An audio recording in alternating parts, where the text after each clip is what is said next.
So before I begin, I really want to share that while I'm not physically sitting with you right now or looking at you all through a screen, I hope that you can sense that I'm holding you in my heart, and I'm also hopeful that this talk will in some way serve. So for these past few months or so of being at home and away from my students and away from my Sangha here in Virginia, what I've noticed is that one of the main qualities of mind and heart that I seem to consistently need, almost on a minute-by-minute basis, is the practice of patience on so many different levels.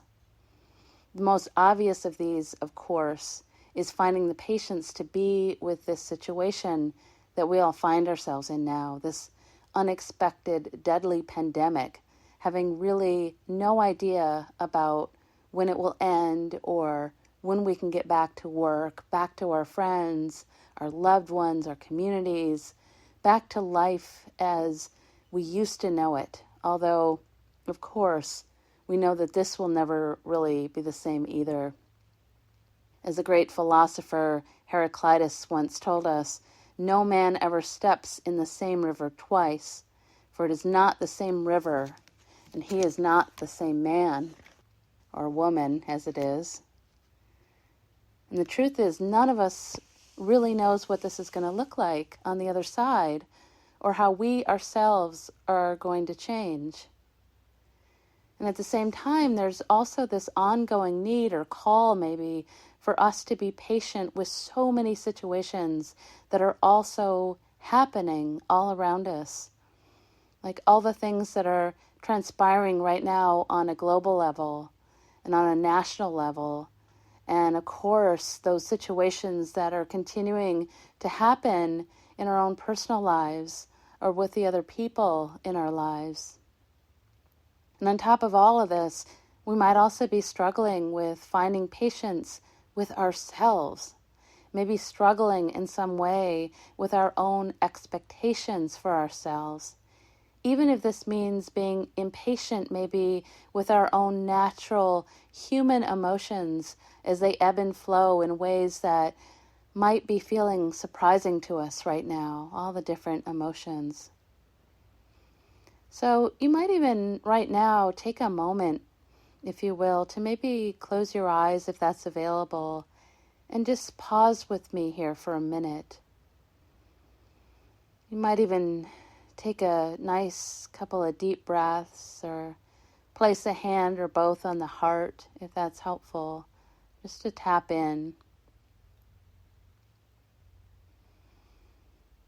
You might take a moment to consider, what are the top 3 or 4 things that you might be finding it difficult to offer your patience to right now?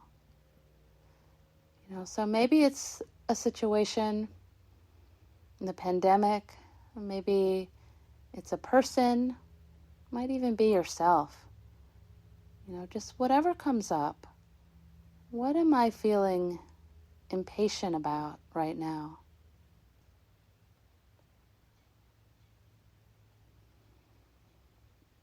Just considering that.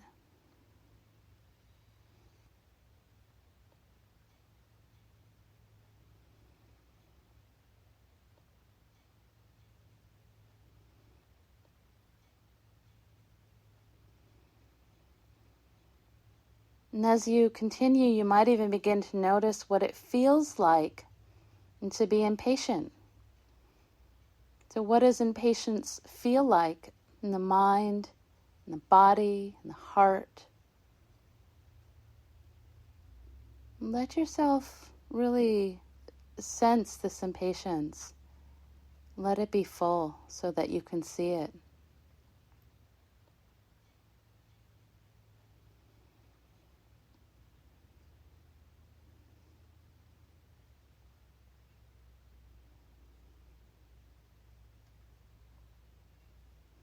And once you've gotten a better sense of this, you might go ahead now and open your eyes if you'd like.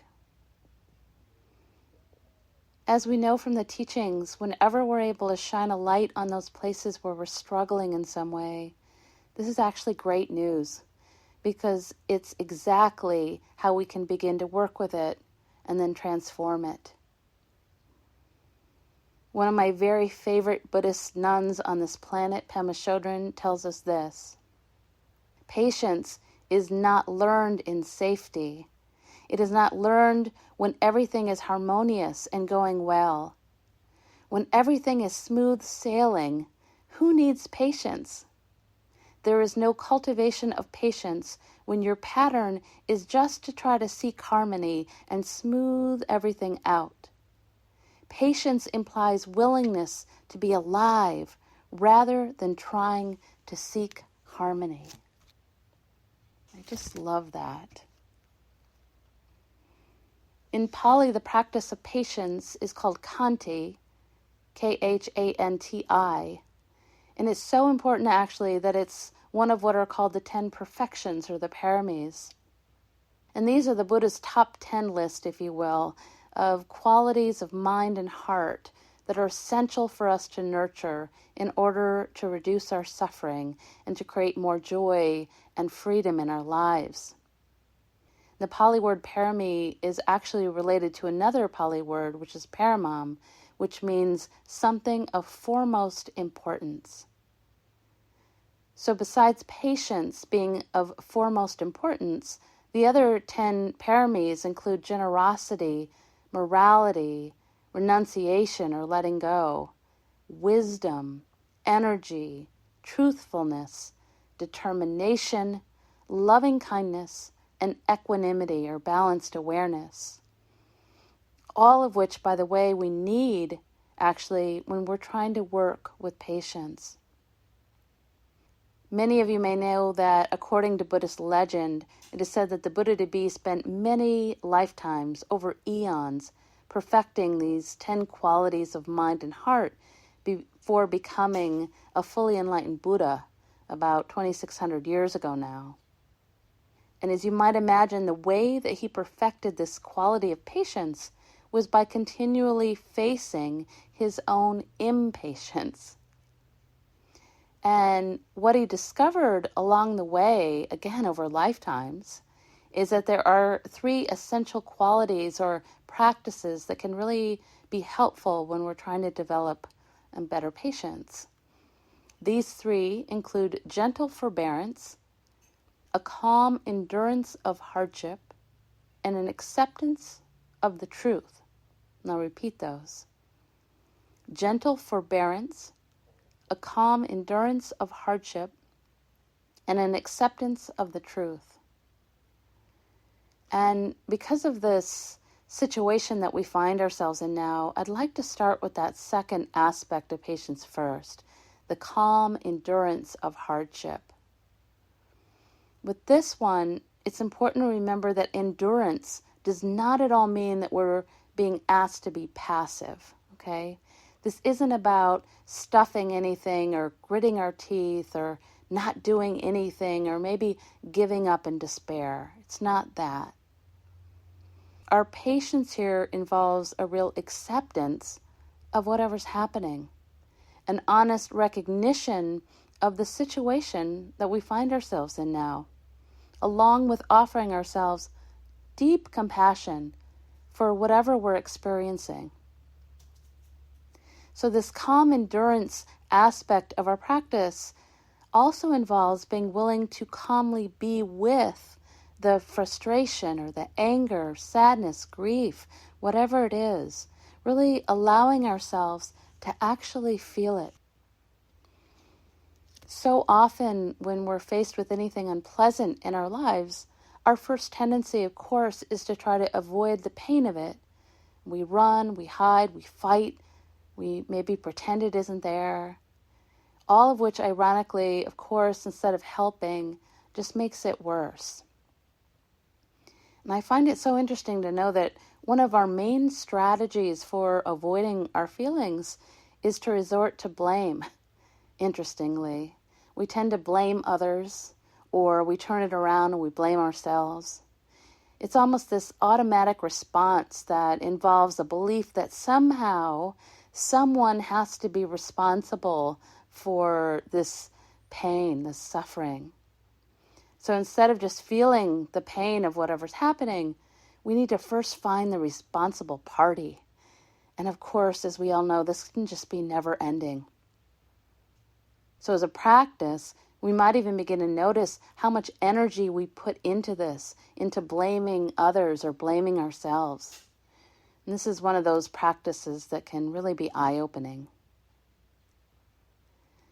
We also tend to push away or avoid our feelings by wanting to immediately jump in and fix something right away, like right now, instead of first calmly enduring whatever it is that we might be feeling or believing again. So when we're practicing with a calm endurance of hardship, we are being asked to become more and more willing to actually slow down, maybe even calmly stop, and take a good, honest look at what's really happening, especially in our own hearts. The teacher Sylvia Boorstein gives us a great phrase that I love that we can use whenever we find ourselves spinning away from our own suffering. In the beginning of this phrase, she asks us to tell ourselves, "Sweetheart, you are in pain." And I just love that so much because it's such a beautiful, concise way of recognizing kindly what's happening in our hearts. And then the phrase continues with, "Relax, take a breath. Let's pay attention to what's happening. Then we'll figure out what to do. Then we'll figure out what to do." It's very similar to an acronym many of you may know or be familiar with, which is simply STOP, S-T-O-P, which I think can be so immediately useful whenever we're sensing that we're impatient or struggling. So the S is simply for stop. And here we might actually physically stop. Maybe we close our eyes or even place a hand on our hearts. And then the T stands for take a breath. And sometimes, even just one breath, especially during an argument, can completely transform the results. The O in this practice is actually the most difficult part because, again, it involves opening up to the ouch, allowing ourselves to really feel it finally and stop avoiding it, to face it. It's that part that we all tend to want to jump over and get to the end, but it's actually the most essential one, to feel it. And finally, then, the P is where our choice comes in. And this is where we can choose how we want to either proceed, or we can always choose to park and maybe not do whatever it was that we were planning to do, which in many cases is actually the best option. In the Buddhist teachings, there's a classic metaphor that points to what happens when we don't want to be with the ouch. This involves the story of the two arrows. So the first arrow is when something unpleasant happens. And of course, this could be something really minor, like someone asking us to do something we just don't want to do. Or, of course, like this pandemic, it could be something really major unpleasantness. In either case, the first arrow is the ouch, it's the sting. There is suffering. We just experienced something unpleasant. The second arrow is the one that we stab into ourselves. It includes all the ways we create even more pain and suffering for ourselves, depending on how we react or relate to that first arrow. So the idea is that first ouch, that first arrow, is usually completely unpredictable and not at all in our control, actually. You start to notice that. Just suffering. It's life. But that second arrow is actually up to us. We get to decide how many times we want to stab ourselves with that one, and also in what way, and for how long. How long do we want to keep stabbing ourselves? So this calm endurance of hardship part of patience means that we need to become willing to be with the ouch of that first arrow as it arises and passes if we let it, while becoming willing to take a good hard look at all the ways that we might be stabbing ourselves with the second arrow, with all our commentary and our stories and our beliefs about what's happening. And here it's important to remember that we not only want to give ourselves great compassion as we're experiencing this, but the space to calmly respond to whatever's happening. So patience is exactly what gives us that choice about how we want to respond, which leads us into the next aspect of patience, which is gentle forbearance. And this one is especially important because it touches on the essential Buddhist tenet of do no harm, which of course always includes ourselves. Do no harm to ourselves. And there's actually a great story about this in the teachings that I love. When early scholars were trying to trace the development of the paramis, the perfections, they often turned to what are called the Jataka tales, which are supposedly early stories of the past lives of the Buddha-to-be.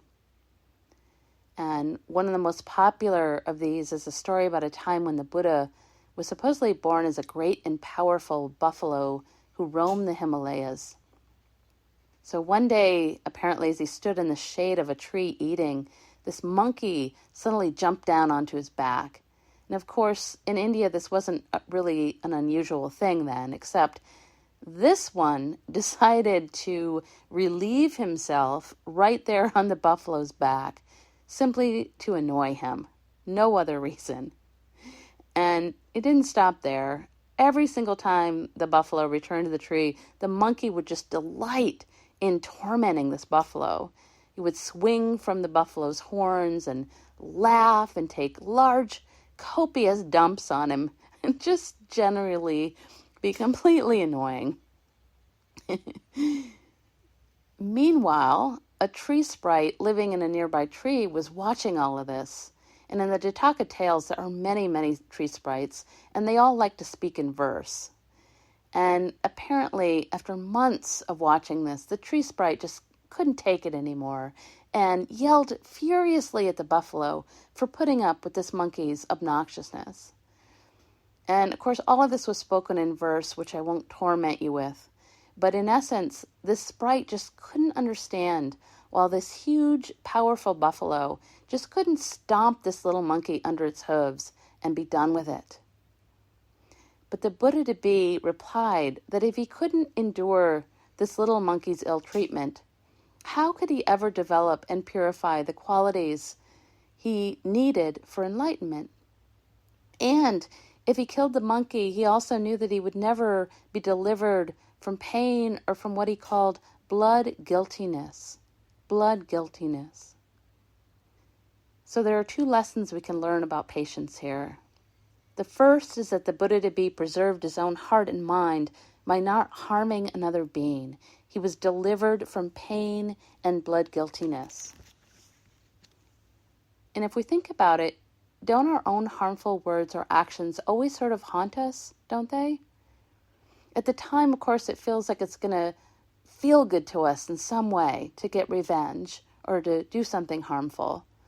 But in the end, we're so often left with an ongoing sense of guilt, aren't we?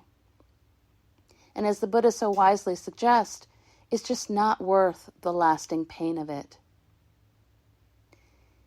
In this story, we also learn that patience is the main antidote to anger. And this is actually incredibly important because anger is considered the greatest threat, not only to our mindfulness practice, but our ability to cultivate any of the other perfections. It really does a number on our quality of life to hold on to anger. You might also recall that anger is considered a poison, so we want to avoid drinking it. And we definitely want to avoid staying drunk on it for too long. I know for myself, reading the news these days, whenever I start to feel my frustration rising and my heart start pounding, I realize that it's probably time for me to take a break, since I really don't want to continue pouring myself even more glasses of that poison. And if you think about it, doesn't anger literally make us drunk? We're not thinking clearly, and we tend to do and say destructive, harmful things that we might not normally do when we're more calm and sober, if you will. In fact, when we're angry, we really have quite literally lost our patience, haven't we? And not only does this feel awful to be with us, but it means that we're more likely to do or say something unskillful or maybe even violent. So we might even take a look at, for instance, all the protests that are spreading across this country right now, where some people are actually bringing assault weapons with them. It's really a very visible display of the poison of impatience. But maybe on the other hand, the protests are something you yourself are feeling some impatience around. And you might be glad to know that according to the teachings, the person or the people who are causing us impatience are actually considered blessings in disguise, because they are exactly what can help us to learn how to become more patient. So, of course, we're taught to actually bow to them, bow to these people who are causing us to feel impatient.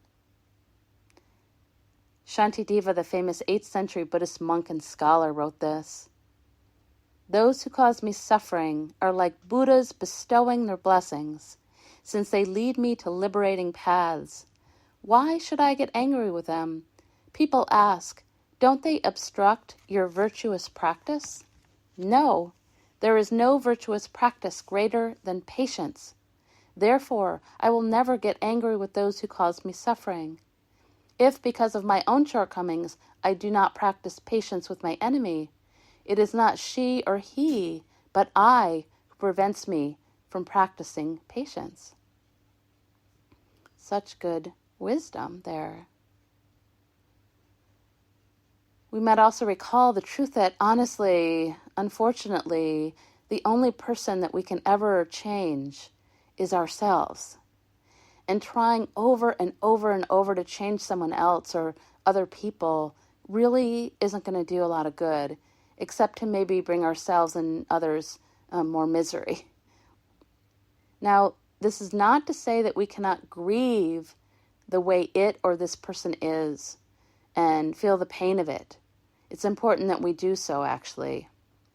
But the more we can practice patience by loosening our grip on anger and frustration and accepting what is, the more space we'll discover in our minds and our hearts, and the more able we'll be to bring kindness and compassion into the situation for both ourselves and the other people or the person or the situation that we find ourselves in. I also want to be very clear here and say that learning to accept what is does not at all mean that we never try to change something that doesn't seem to be working. It is not about giving up in resignation and despair. It is about learning to be brutally honest and truthful to ourselves about the exact nature of what is, and giving ourselves the time to slowly deal with it, instead of blindly and automatically reacting with frustration or anger, or by continuing to hold on to the hurt or the anger and making ourselves miserable. In the Dhammapada, the Buddha explains this idea another way by saying, "Whatever an enemy may do to an enemy or haters one to another, far worse is the harm from one's own wrongly directed mind."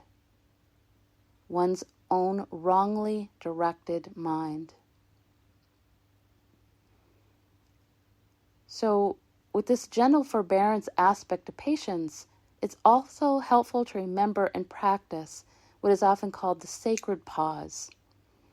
And again, this can be as simple as the space of one breath, which helps to give our suffering a little space, and also the time for the right response to be able to show itself. So you might again think of that buffalo and how it didn't just immediately kill the monkey. It paused. It gave space.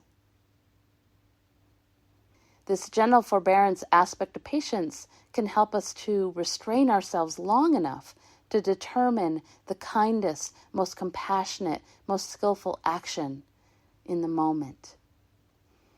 So for instance, maybe you're a parent and you're just feeling super exhausted with the stress of parenting during this global pandemic, or maybe you're a caregiver in some way and you're just tired. In this case, patience might look like pausing, maybe putting a hand on your heart, taking a nice couple of deep breaths, and offering yourself compassion for what you find yourself dealing with before you continue. You give yourself that space and that compassion first. So with this aspect of patience, we very gently and patiently forbear the grief of harm done, or we forbear the grief we feel about the situation that we find ourselves in, rather than cause ourselves or others more harm. Okay? So again, patience always involves continually remembering and tapping into our deep motivation to do no harm. And with gentle forbearance, there's also an element of resolute steadiness that takes a wider perspective, that looks at the bigger picture.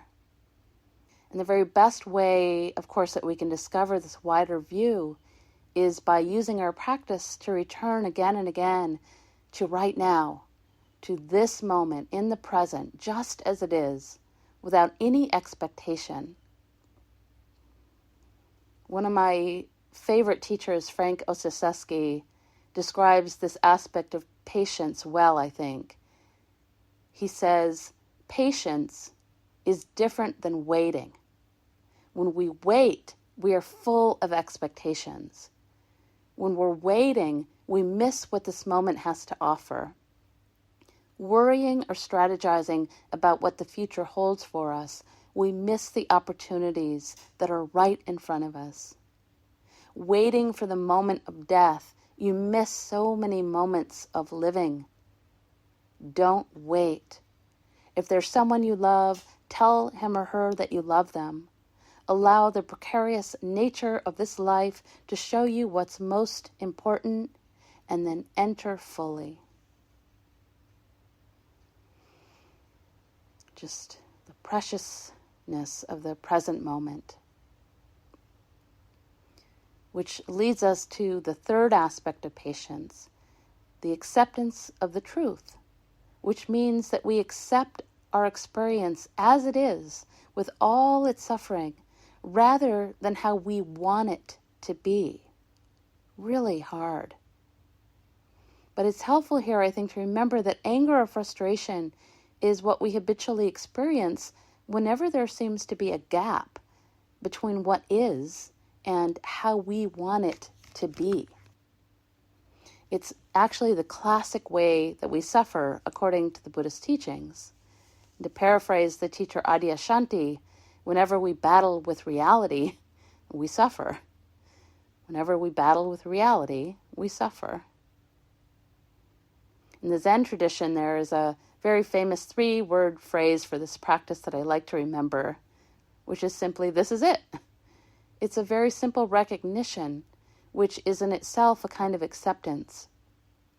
And of course, these 3 words are always and forever followed by 2 more words, which is now what? Now what? What is the kindest, most compassionate, skillful action right now? Right? So this is it. Now what?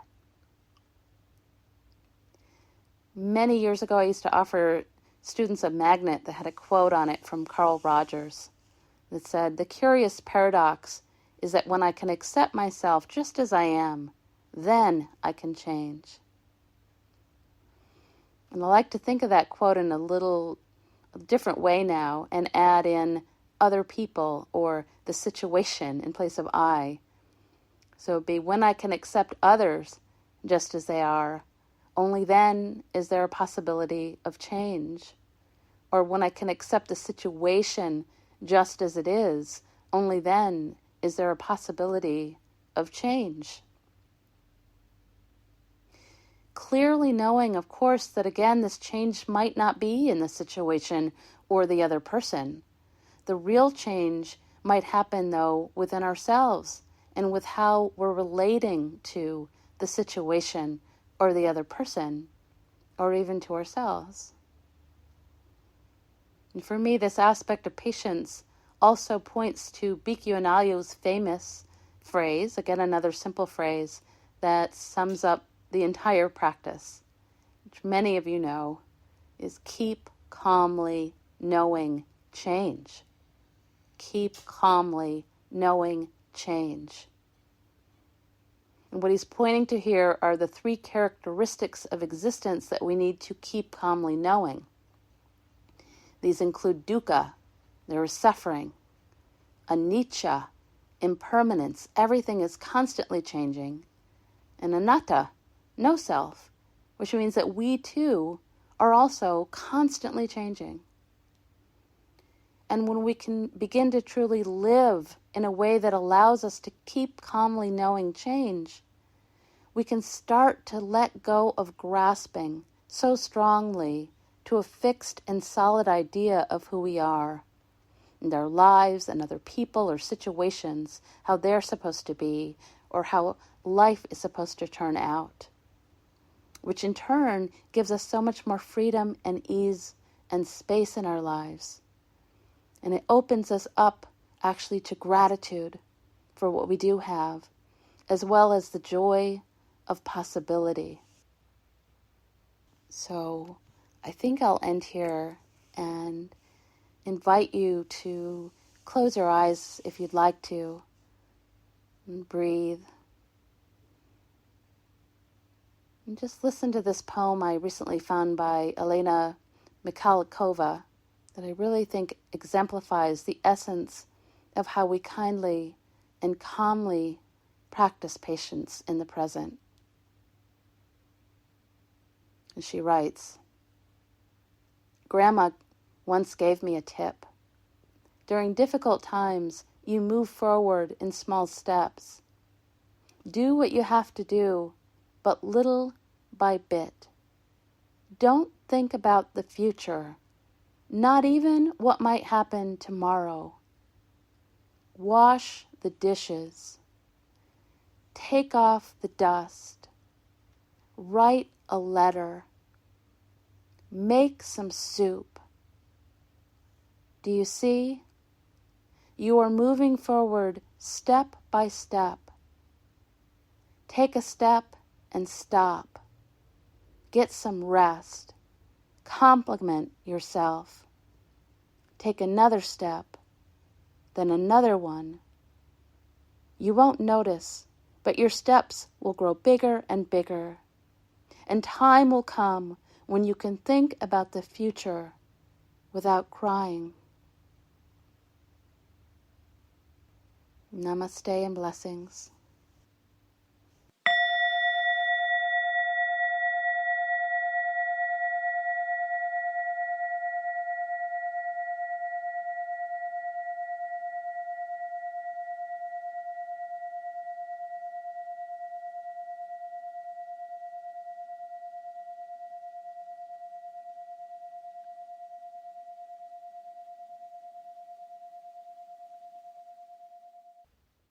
I hope you enjoyed this talk. These talks are always offered freely so that no one is ever denied access to these teachings, and your support really makes a difference. Dana is an ancient Pali word meaning spontaneous generosity of heart. If you feel inspired to offer dana, you can do so by visiting my website at www.mindfulvalley.com. Thank you so much.